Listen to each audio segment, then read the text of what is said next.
বেশিরভাগ স্ট্রোক বাথরুমে কেন হয় জানেন?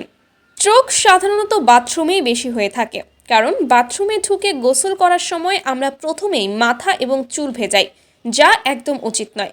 এটি একটি ভুল পদ্ধতি।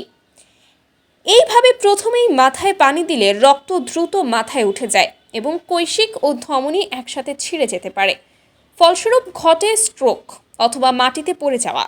বিশ্বের একাধিক গবেষণার রিপোর্ট অনুযায়ী গোসলের সময় স্ট্রোকে আক্রান্ত হয়ে মৃত্যু বা পক্ষাঘাতে আক্রান্ত হওয়ার ঘটনা দিনের পর দিন বেড়েই চলেছে।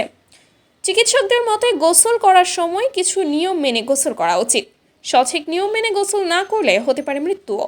গোসল করার সময় প্রথমেই মাথা এবং চুল ভেজানো একদমই উচিত নয়, কারণ মানুষের শরীরে রক্ত সঞ্চালন একটা নির্দিষ্ট তাপমাত্রায় হয়ে থাকে। শরীরের তাপমাত্রা বাইরের তাপমাত্রার সঙ্গে মানিয়ে নিতে কিছুটা সময় লাগে। চিকিৎসকদের মতে মাথায় প্রথমেই পানি দিলে সঙ্গে সঙ্গে রক্ত সঞ্চালনের গতি বহু গুণ বেড়ে যায়, তাই স্ট্রোকের ঝুঁকিও বাড়ে। তাছাড়া মাত্রাতিরিক্ত রক্তচাপের ফলে মস্তিষ্কের ধমনী ছিঁড়ে যেতে পারে। তাই গোসল করার সময় প্রথমে পায়ের পাতা ভেজাতে হবে, এরপর আস্তে আস্তে উপর দিকে কাঁধ পর্যন্ত ভেজাতে হবে, তারপর মুখে পানি দিতে হবে, সবার শেষে মাথায় পানি দেওয়া উচিত।